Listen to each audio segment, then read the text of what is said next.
इधर छत्तीसगढ़ में बीजेपी की परिवर्तन यात्रा जारी है। सांसद मनोज तिवारी भी छत्तीसगढ़ पहुंचे हैं। बिलासपुर में परिवर्तन यात्रा में शामिल होंगे। प्रदेश अध्यक्ष अरुण साव भी मौजूद रहेंगे। तो देर रात रायपुर में यात्रा का जोरदार स्वागत हुआ। 30 सितंबर को पीएम मोदी बिलासपुर आएंगे। परिवर्तन यात्रा का समापन समारोह आयोजित होने जा रहा है और इसी दौरान प्रधानमंत्री नरेंद्र मोदी मौजूद रहेंगे।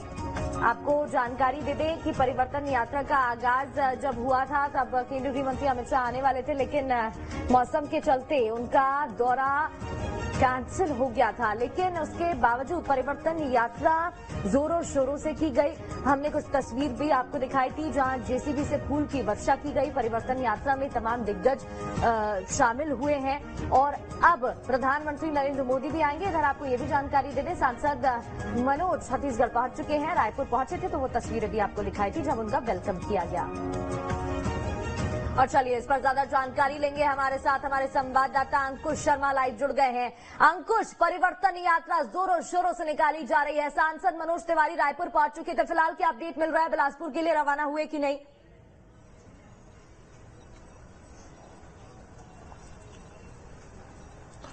देखिए, छत्तीसगढ़ भारतीय जनता पार्टी की परिवर्तन यात्रा जो है पूरे प्रदेश भर में चल रही है और अलग अलग दिशाओं से निकाली गई परिवर्तन यात्रा का समागम जो है वो बिलासपुर संभाग में या बिलासपुर मुख्यालय में कराए जाने की तैयारी है।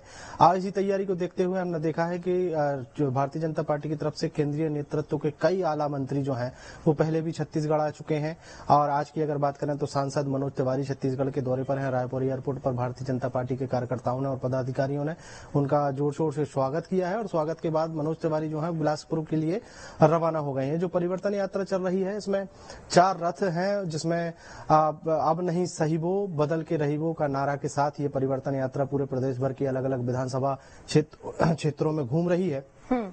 इस परिवर्तन की यात्रा के माध्यम से भारतीय जनता पार्टी कहीं ना कहीं पूरे प्रदेश में एक चुनावी माहौल जो है जमीन जो है अपनी मजबूत करने की तैयारी में थी और उसी तैयारी को हमने देखा है कि कल एक परिवर्तन यात्रा जिसमें प्रदेश अध्यक्ष अरुण साव और पूर्व मंत्री ब्रजमोहन अग्रवाल उस रथ पर सवार थे और वो देर रात रायपुर पहुंची थी और रायपुर में बड़ी जोर शोर से चारों विधानसभाओं में इस परिवर्तन यात्रा का स्वागत किया गया, सत्कार किया गया। अब ये परिवर्तन यात्रा बिलासपुर की तरफ बढ़ी है और बिलासपुर की परिवर्तन यात्रा में मनोज तिवारी भी शामिल हो रहे हैं। माना जा रहा है कि कल केंद्रीय गृह मंत्री अमित शाह का फिर से छत्तीसगढ़ का दौरा है और वो इस पूरी परिवर्तन यात्रा के बाद या इस पूरी परिवर्तन यात्रा का जो कामकाज रहा है, परिवर्तन यात्रा से क्या असर हुआ है, उन तमाम बातों की समीक्षा करेंगे और इसके अलावा आने वाले समय के लिए चुनावी रणनीति जो है वो भी तैयार करते हुए नजर आएंगे।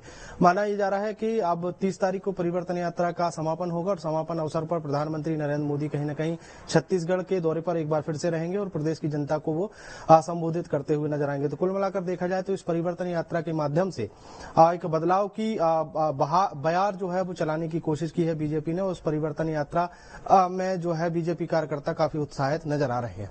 बिल्कुल बिल्कुल। अंकुश, ये भी बताइएगा कि क्योंकि देखिए परिवर्तन यात्रा निकाली जा रही थी इसी उद्देश्य के साथ कि इस बार परिवर्तन देखने को मिले प्रदेश में और वापस से बीजेपी सत्ता में काबिज हो सके, वापसी कर सके। कितनी सफलता आपको लगता है अभी तक यात्रा के जरिए मिली है? संक्षेप में जरा बताइएगा।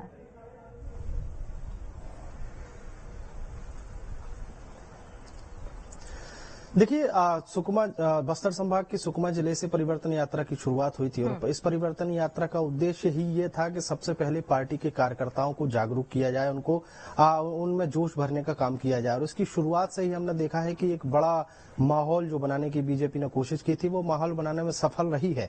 बड़ी तादाद में कार्यकर्ता बड़े जोश खरोश से इस परिवर्तन यात्रा में शामिल हो रहे हैं और जो लोग शामिल नहीं हो रहे हैं और उनके इलाके से, उनके आसपास से अगर कहीं परिवर्तन यात्रा का रूट है और यात्रा अगर निकलती है तो उसके स्वागत के लिए बड़े आतुर होते हैं और बड़ी तादाद में इकट्ठे होते हैं। तो स्वाभाविक है बीजेपी ने जिस तरीके से एक मैसेज देने की कोशिश की है पूरे प्रदेश में, अलग अलग विधानसभा ग्राउंड जीरो पर पहुंचकर एक बार फिर से जनता को याद दिलाना, जनता के बीच पहुंचने की जो कोशिश है कितनी कारगर साबित होती है, खैर वो तो परिणामों के सामने आने के बाद ही समझ आ पाएगा। बहुत बहुत शुक्रिया तमाम जानकारी के लिए।